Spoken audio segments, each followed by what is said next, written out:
Hello everybody, I'm back. Now, I'm really back this time, okay?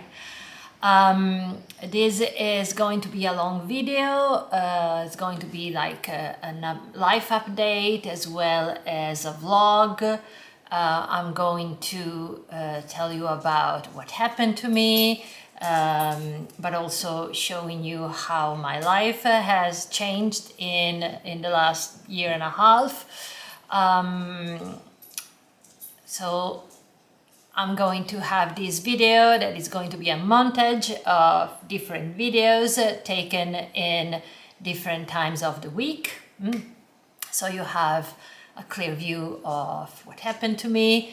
You get all the information, the good and the bad, and so on. So first of all, I posted my latest video was posted 5 months ago when I gave you a very brief update about the fact that I've gone through a lot in the last almost 2 years, without giving you too many details, which I'm going to do now.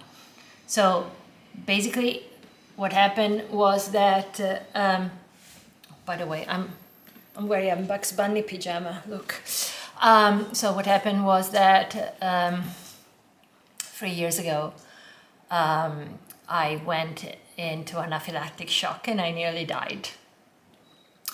I am a person with 2 chronic illnesses. One are, major allergies, and the other one is endometriosis, as well as polycystic ovaries. But polycystic ovaries never really bother me that much.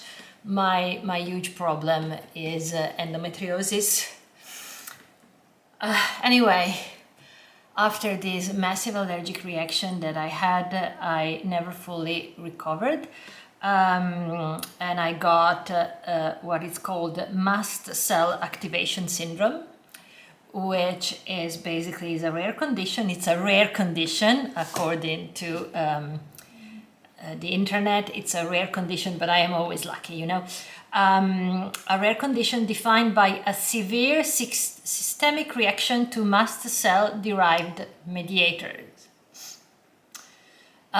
Most cases present with clinical signs of anaphylaxis, and some have an underlying IgE-dependent allergy. What does that mean? It means that you have, in my case, a major allergic event, and even once this major allergic event has been resolved,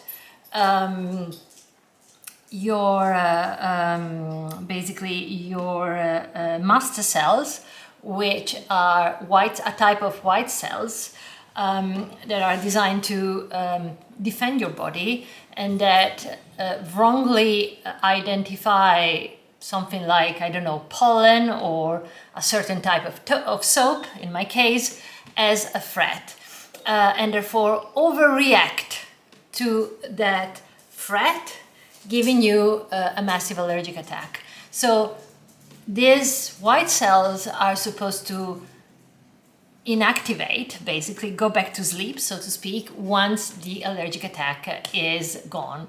But in my case, they didn't.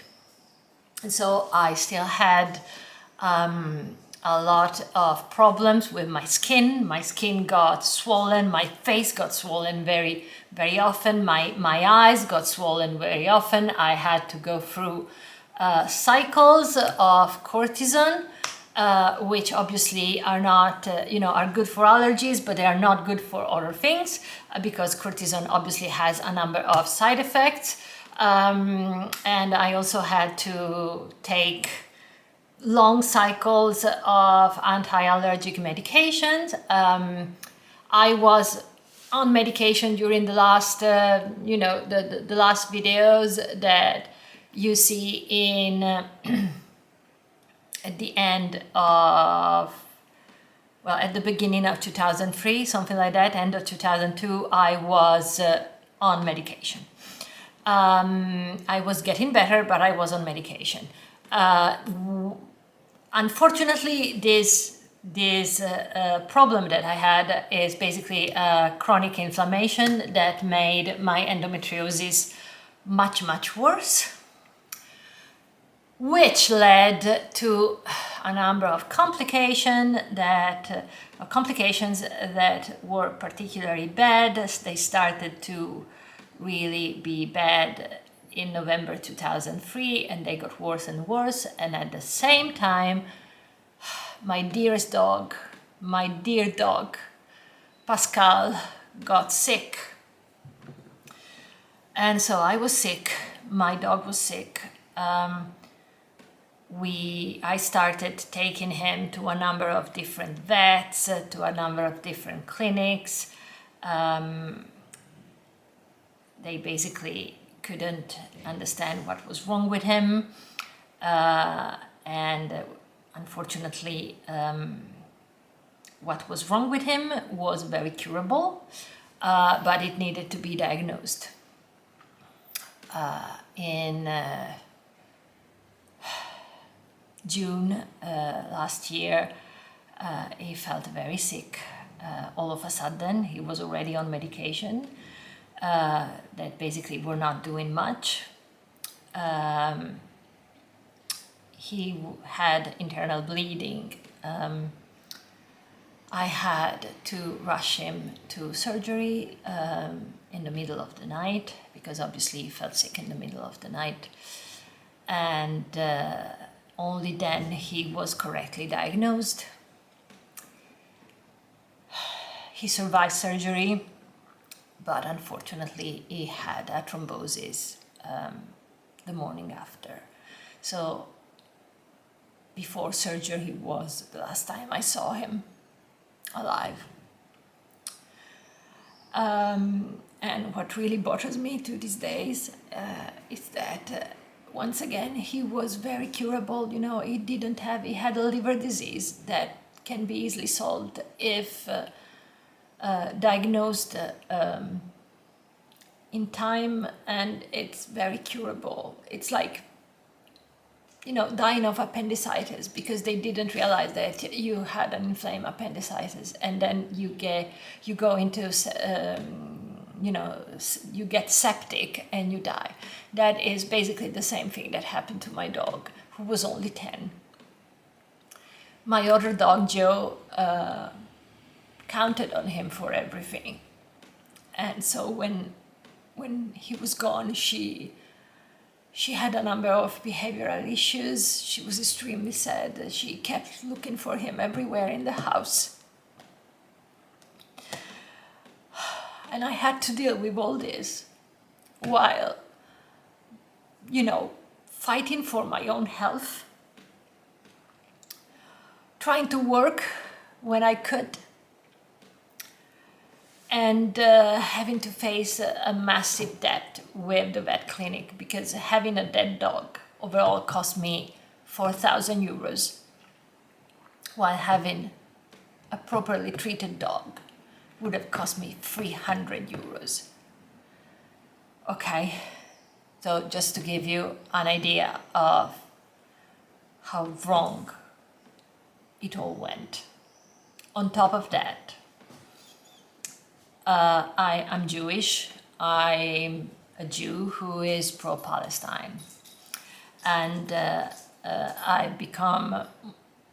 I always been vocal about Palestinian rights, but I've become more vocal about those after October the 7th happened, especially since I was involved in a short movie about friendship among three friends. One is a Muslim, one is a Jew, and one is a Christian, which very much reflects my own life and my own reality.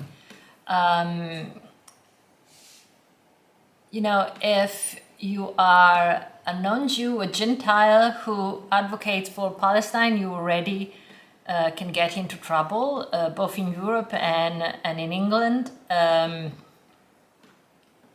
I live between continental Europe and the UK, and I've experienced trouble in both areas.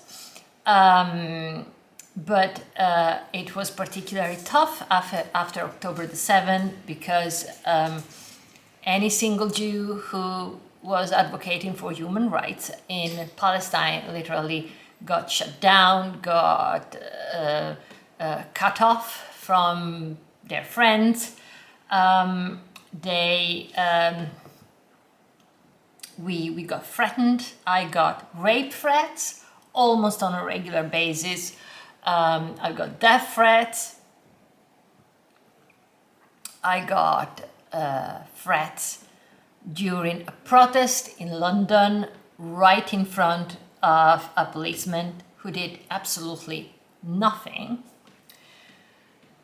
And so it was really tough. You know, I had a sick dog, I was sick myself, and then my dog died. I spent a lot of money to have a dead dog, and at the same time I was dealing with my illness, my surviving dog who was highly traumatized, highly sad, more than sad. She was devastated, really, and was having behavioral issues because of that. And at the same time, once again, I had to deal with a lot of threats. I got cut off by a lot of friends. People I grew up with wished rape on me. So it was really tough. Full disclosure, my parents were always by my side, were always supporting me, and they even helped me without even being asked. They helped me with the massive vet bill that I had to face. So I was very unlucky on one hand, but I was really lucky on the other one, because my parents have always been by my side. They always been supportive. Just to be clear, they don't just give me money for nothing, but whenever there is an emergency, whenever there is something serious, my parents support me and help me out. So kudos to my parents. I hope each one of you has such parents, because my parents are awesome. They're not perfect, but they're awesome. Okay? All right, so I would say that this first bit of my life update / vlog is done. Overall, I am much better now. I've got another dog to keep company, you know, as a companion for Joe, who was my surviving girl. And also, professionally speaking, a lot of positive things are happening. They were already happening last year, incredibly, during, you know, all that perfect storm that I had to face. So I will gladly update on my professional life as well. I will give you updates on my professional life as well. But yeah, for now, it's everything. See you later. I will, you know, make another vlog later today with makeup on, because I can finally wear makeup again. I'm not wearing any makeup at the moment, especially since it's rather early in the morning, and that's why I'm still wearing my pajama. Okay, see you later, guys. Bye.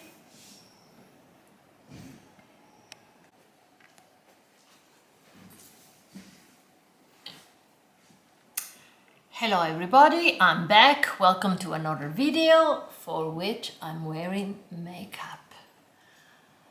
Look, I'm not wearing a lot of makeup, but I'm wearing makeup and contacts, which I haven't done in a very long time because of my allergies. And this is my cat flashing through the screen, across the screen. Anyways, I'm wearing makeup, which is really a sign that I am doing so much better. So I'm happy. Anyways, I have mentioned in the previous installment of this life update slash vlog that not only bad things had happened to me, but also good things. So it's time to talk about the good things. So let's go back a little bit. During lockdown, I had the amazing opportunity to work with Lee Aronson, the co-creator of 2.5 Men and executive producer of The Big Bang Theory, and with Jason Kyle, who was at the time a Sony executive, a junior executive, but still a Sony executive. I was working with them as well as other people. Obviously, we were a team of people. We were working at a number of courses that they were preparing to be available on the internet. A few things were paid, but were premium, so you had to pay for them. But a lot of stuff was free, which was what really excited me the most, because they were basically sharing free knowledge for everyone. Okay. And the knowledge that they were sharing was about script writing, which is one of my writing passions, and as well as about pitching a project, creating a pitch deck, also all the marketing parts that go into presenting a movie idea or a TV show idea to producers, how to sell yourself, so to speak, to producers, how to promote yourself on social media as a filmmaker, as a writer, and so on. And how to pitch a movie, once again, in details, or a TV show to a producer or a director. So all these things that were enormously interesting to me. I was working for very little money, but in exchange, I got a lot of training. I got Lee Aronson to read my scripts. I got to learn privately with Jason Kyle about pitching as well, about, once again, how to market yourself in the film industry, mostly in Hollywood, because obviously he knew about Hollywood and not much about the European film industry, but still. I improved a lot. I wrote a lot in those 2 years. I improved a lot as a scriptwriter, and I wrote a script that placed pretty well in a couple of international competitions. And then I became a script reader, because basically one of the things that I was taught during those 2 years is that you learn from people who are better than you, but you also learn from people who are at your level, who make maybe different mistakes compared to you, and you also learn a lot from newbies who have never written anything. Because basically what happens is that you start recognizing your own mistakes and your own patterns in other people's work, and you start recognizing them and correcting them much faster. This is the very same concept that have classic dancers. I'm told that when classic dancers get injured, they are very much encouraged to come to class, nevertheless, even if they cannot do anything, because once again, they're injured. But through observation of other dancers and through observation of other dancers' mistakes, they learn themselves. So this is basically what happened to me. I started as a very junior scriptwriter. I started working for free.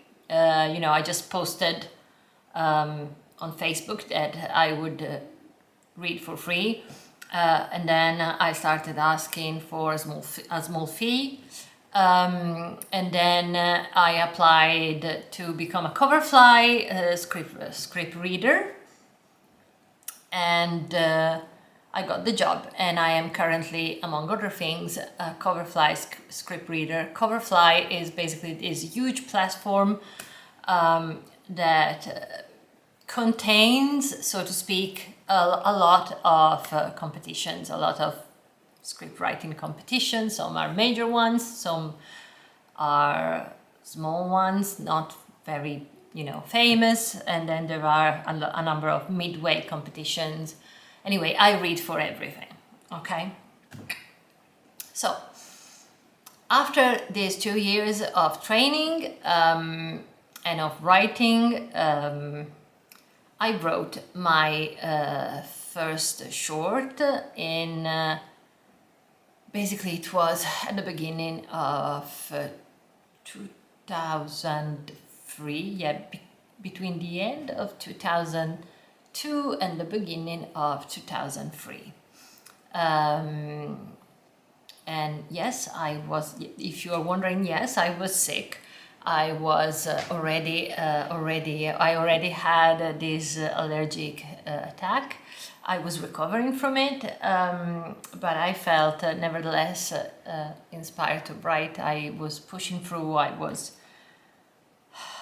My dog was still healthy. I was, I am usually an optimistic person. So I pushed through and I wrote my first short that was inspired by a person that really existed.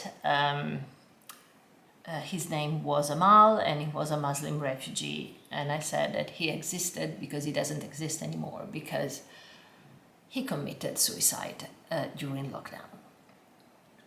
And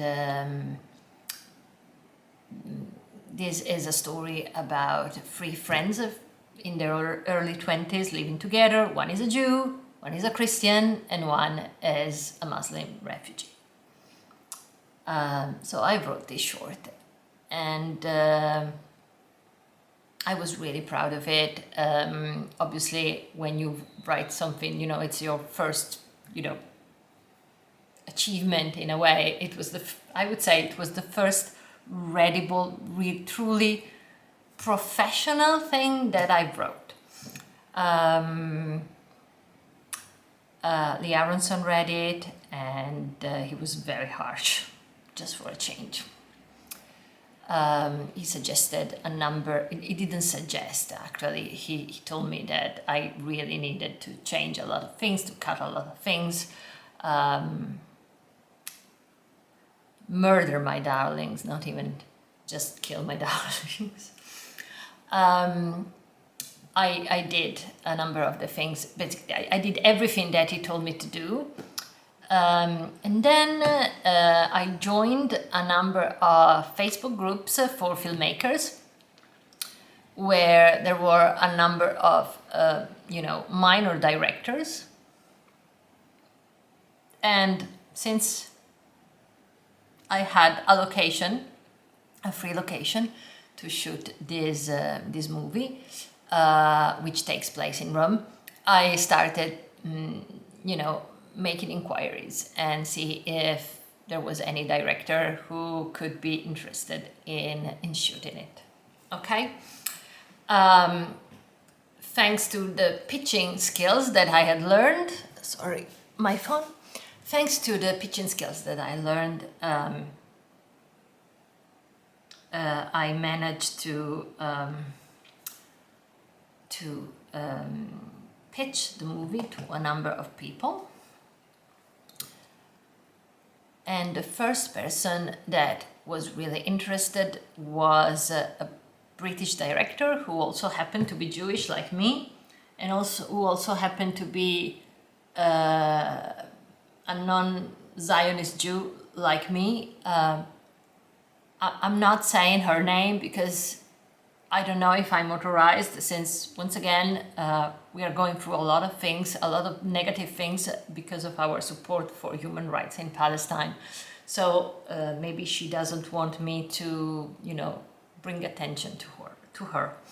Anyway, this woman is a fantastic person. She was at the time only a professional director who had directed 3 shorts and who had worked on and off as a second unit director for the BBC, and was now moving on to becoming an archive producer. She was super interested in the project. We started working at the script because, once again, the script, I thought I had cut a lot of things. Once again, the script was too long because the script was a little under 40 minutes. It was like 35 minutes, something like that. And she wanted it to be under 20 minutes, which to me was impossible. To me, thinking about it, even thinking about it was a challenge, was impossible. Because I felt like I had already cut like 6 minutes, over 6 minutes of that movie, and it was already extremely painful to me, so I didn't want to cut more of it.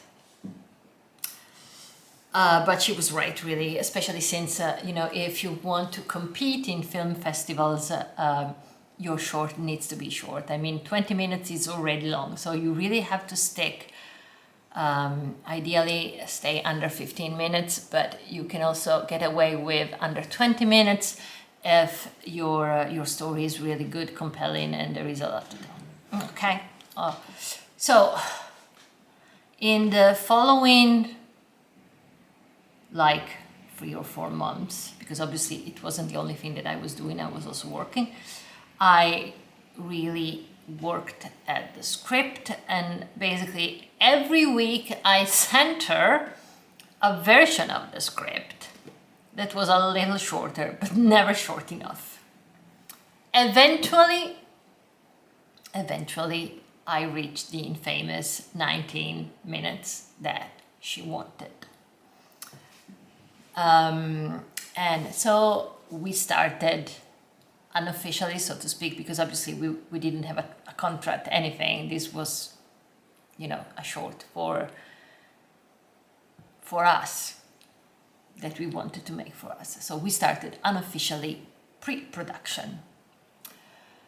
And this is when problems started to emerge. Why? Because while I was in Rome working at the pre-production of this short, I met a local producer who was also mostly a production agency. A production agency is basically a company that provides, so to speak, shooting services, meaning that they will provide crew, they will provide, the equipment that is necessary to shoot, lights, cameras, and so on. If you have the money, which wasn't our case, they will also, deal with the local bureaucracy. They will, for instance,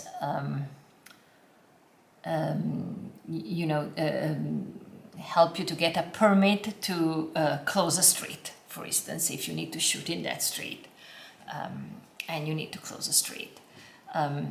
There are production agencies of different size and importance, but just to let you know that, even big production, big American productions which want to shoot in Europe, in any European country, France, Italy, the UK, whatever, they use a local production agency, usually obviously a very big one. If you have to shoot Mission Impossible or I don't know, James Bond in France, obviously you will have a lot of money and you will be able to, you know, pay for the best service and the biggest production agency.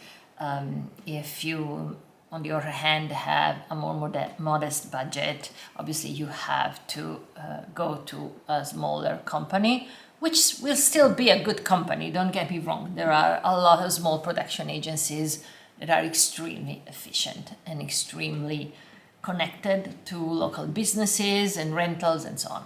Anyways, I found this production agency, and I still don't know really what happened, because I don't know if they were trying to scam us or if they'd been just, how can I say, moody, because they read the script, and at first they seemed to be so excited about the script that they offered to co-produce it,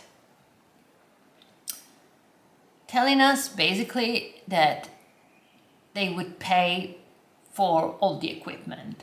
So we'd had to pay for the crew, but they would pay for all the rentals, which are usually very expensive. And also they offer their services as respectively a director and a director of photography. They were husband and wives. And also, you know, director and director of photography were also included in the offer, so we wouldn't have to pay for them. I pointed out that we already had a director. There was already a director attached. And they backed off for a moment. We started having quotes. We hoped to be able to shoot the movie in 3 days. We started having quotes, and then once again they got back to us and they were like, if you hire my wife as the director of photography, we are still going to co-produce the thing. Because obviously they wanted to have some kind of artistic involvement in the production of the movie. The problem was that the director, my director, didn't like the work of this director of photography. I thought, in my opinion, she was quite good, but she didn't match the taste of the director. She didn't click with her. I don't know why. My impression is that, and that is when I started having problems with this director, is that she probably envisioned the movie as something extremely gloomy and dark. And this director of photography, on the other hand, was, she used bright colors and pastel colors, which are basically the colors of Rome. I mean, unless you're shooting a horror in Rome, Rome is very colorful. It's pink at dawn, it's golden, the sky is blue, it was summer, and we were supposed to shoot in the summer.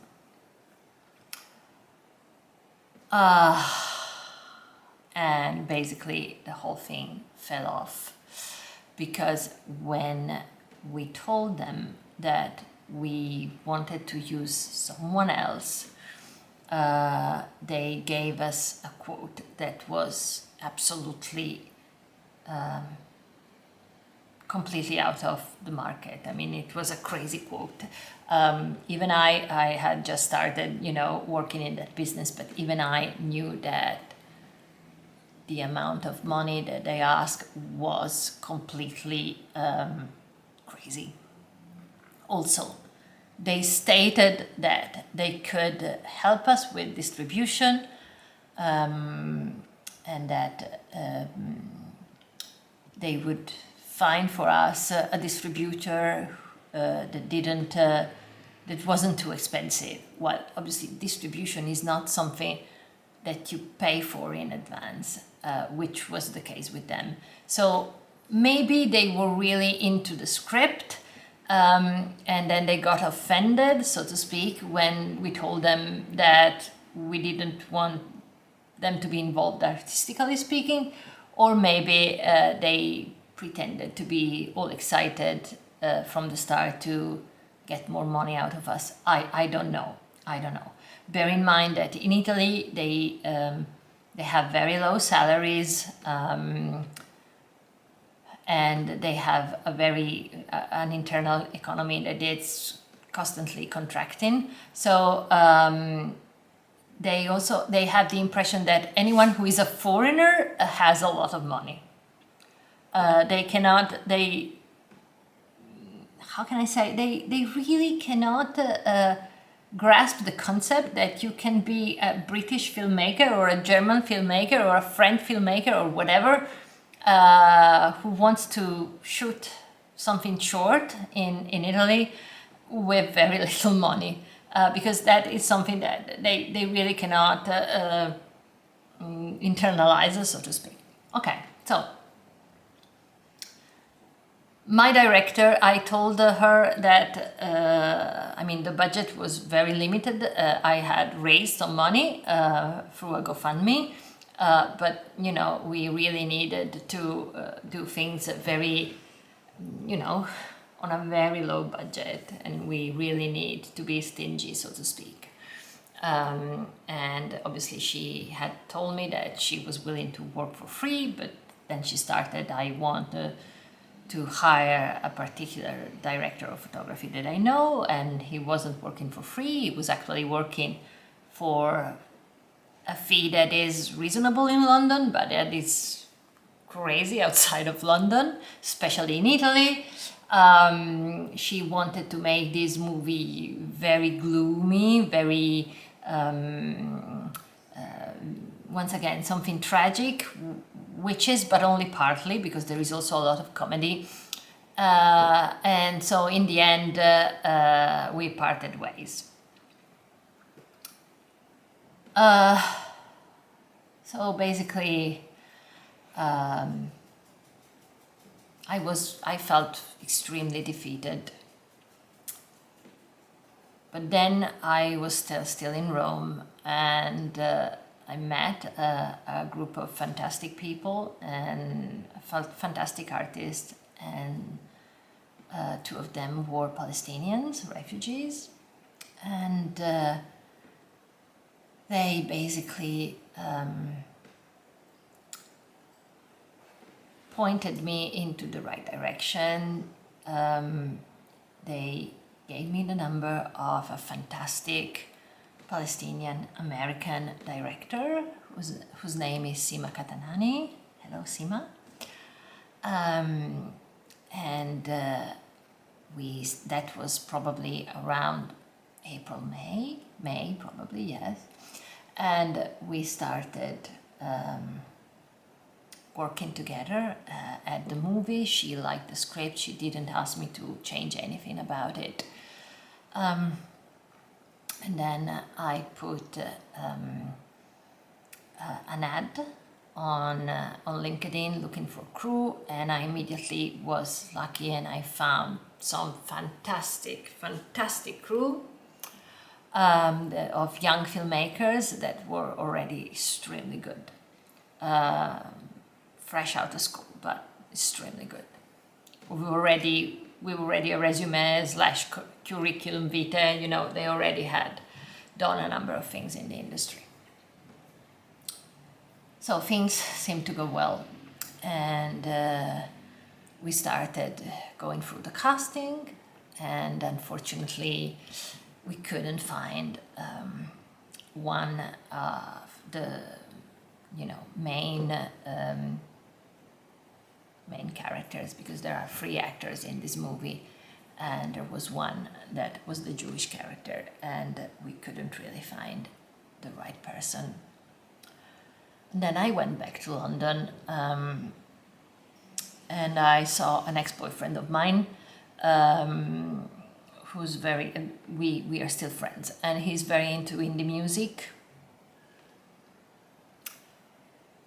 and other things, and theater and so on. And he suggested that the name of an artist who is basically, I cannot tell him who is because he is the son of a famous actor. And because of his background and because of a number of other details that I won't share with you because otherwise you're going to understand who I'm talking about, he seemed to be absolutely perfect for the part. We met in person and on Zoom with Sima, the director, and everything seemed to be perfect. In the meantime, I had found a proper producer who is a British and Brazilian producer based in London. Her name is Barbara Toschi, has an Italian name, but she is actually British and Brazilian. Who helped with contracts. She helped me with contract, with finding more funds and so on. She also talked to this young actor. Actually, he's not an actor, but he wanted to be. But anyways, and we rehearsed together with him, and everything seemed to run smoothly. And then, for some reason, 4 days before the date of, before the day he was supposed to sign the contract with us, he withdrew without any explanation. And when I emailed him asking him for an explanation, at least since we'd been, dealing with him for over a month, he basically didn't respond. It was his father's agent who responded with a rather aggressive email. So we were like, okay, bye. Let's forget about it, the whole thing. And I was about to, to abandon the project, really. I was about to abandon the project. But the producer, Barbara, insisted that we went through a last round of casting since we had found the two other actors, and they were absolutely brilliant. And then magically, like a charm, we found someone who was also absolutely perfect for the part. Really, really a good actor, really perfect, with the very same background of the character, because the character is an Anglo-Italian Jew, and this guy is an Anglo-Italian Jew. And so everything seems to be falling together, and so we got the money, plus the money that I already raised. We got money from, British Film Fund and so on, and we started shooting in mid-September, and we were basically set on 3 days of shooting, but unfortunately that wasn't possible. Actually, a lot of other things weren't possible because everything that could go wrong went wrong. I know it's, if you hear the story from the outside, it's funny, but if you are living in it, it's not. Anyway, I will tell you in detail what happened. It's actually, once again, very funny once you hear it and you don't live it. And if you don't live it, it's in the next installment, I will tell you. Bye for now. Bye.